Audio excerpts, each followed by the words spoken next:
Bom, meus amigos, começamos o curso História do Brasil Sem Máscaras, a Pátria Além da Ideologia, curso este que espero, do fundo do coração, e refiro-me àqueles que o farão, que as pessoas, ao chegarem ao fim, jamais repitam aquela tolice de que o Brasil hoje está depauperado política, estética e culturalmente por haver sido colonizado por portugueses. Isto é de uma estupidez realmente sem tamanho. Graça, é um Himalaia de estupidez.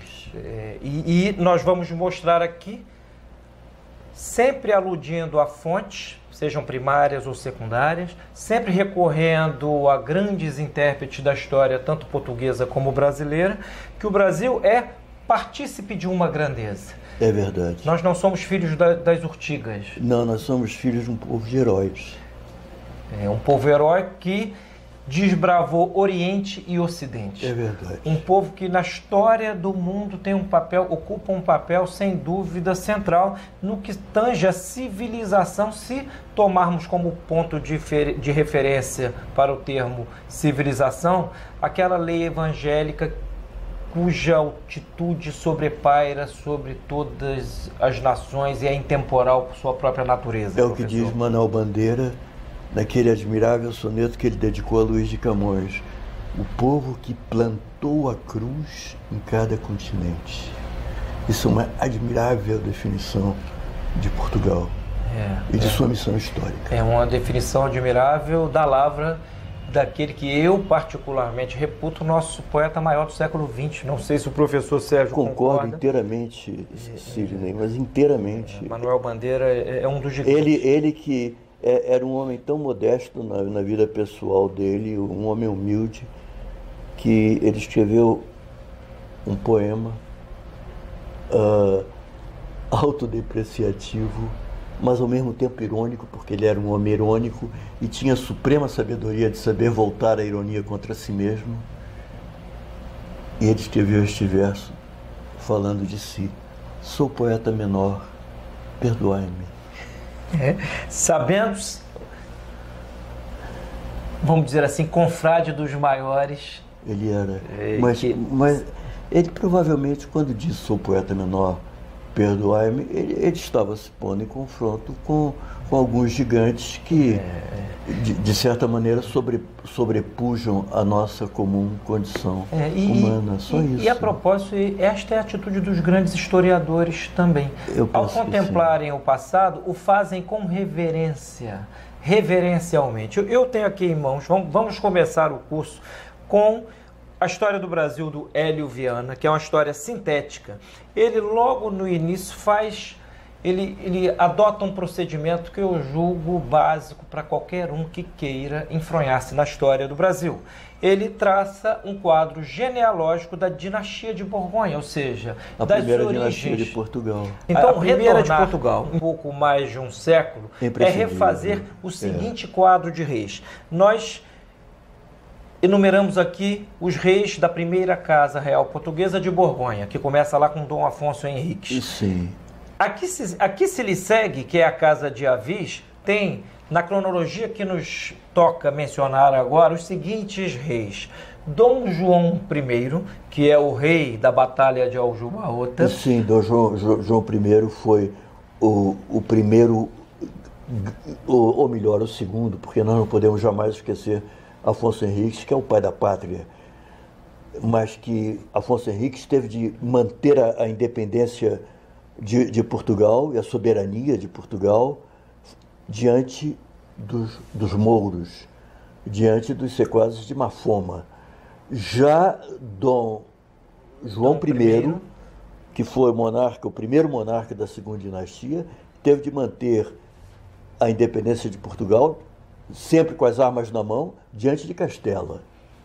E é justamente por conta destas brigas entre Portugal e Espanha, que perdurarão muitos séculos e estarão muito vivas ainda ao tempo do descobrimento do Brasil, que nós retrocederemos este século e pouco. Então, Dom João I, posteriormente Dom Duarte I, que foi aquele que mandou fazer, ele é chamado o Eloquente, era um jurisconsulto, um homem de muita inteligência e muita cultura. Sim. Ele mandou fazer a primeira recolha, digamos assim, de leis que remontavam ao tempo de Dom Afonso Henriques. Esta recolha é chamada de Ordenações del Rei Dom Duarte I, que Sim. é anterior às ordenações afoncinas. Sim. Então, Dom Duarte I, Dom Afonso V, que foi o primeiro a ganhar o cognome de Rei de Portugal e dos Algarves, da Quem e da Além-Mar, por conta de suas conquistas em África, ao norte de África, sim, e também em ilhas ali ao norte da África. Exatamente. Dom Afonso V, que abdicou em favor do seu filho, Dom João II. Ele abdicou e ainda viveu alguns anos. Eu vou depois relatar algo desta história da transição de Dom Afonso V para Dom João II, que virá muito a propósito daquilo que será o cenário, o pano de fundo para o descobrimento do Brasil. E, por fim, Dom Manuel I. Em cujo reinado foi, ao menos oficialmente, descoberto o Brasil, porque... chamado o Venturoso. O Venturoso. Por conta de um sem número de benefícios na cultura, na política, na economia, etc., que o seu reinado trouxe para Portugal. Sim. Dom João I é aclamado em Coimbra, as cortes reunidas depois da batalha. As cortes, por assim dizer, homologam o fato de que ele se tornou rei por aclamação no campo de batalha. Isso fica muito claro nos Lusíadas, quando a gente...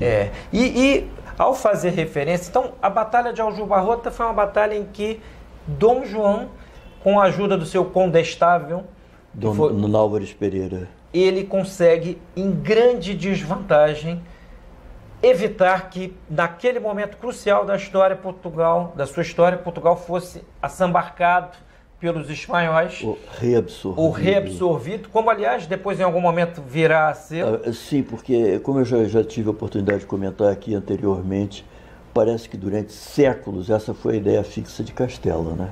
Reabsorver Portugal. Esteve sempre na sua bússola política. É verdade. A tentativa de tomar de volta ou tomar para si Portugal. Por 60 anos, em virtude da catástrofe, do desastre, da derrota e desaparecimento do rei legítimo Dom Sebastião em África, em Alcácer Quibir, que não deixou herdeiros. O único herdeiro direto à coroa era o tio dele, o cardeal Dom Henrique, que já era velho, que já não podia procriar. E até houve alguém que propusesse que ele pedisse ao Papa que o secularizasse para que ele pudesse procriar, mas aí, cara amigo, quando natura diz não há Papa que resolva. Mas isso foi apenas uma digressão. Eu trouxe também outra coisa. A Fundação Calouste Gulbenkian, ela tem vários livros fundamentais da história de Portugal.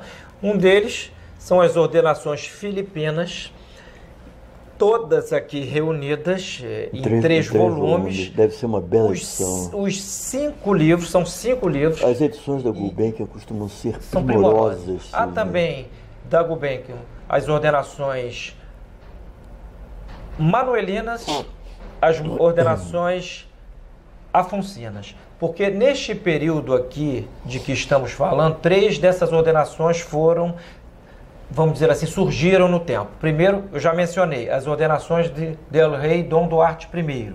Depois, as ordenações afoncinas, que foram justamente a do rei Afonso V, o primeiro rei de Portugal e dos Algarves, da Quem e da Além-Mar, né, por conta de suas conquistas em África.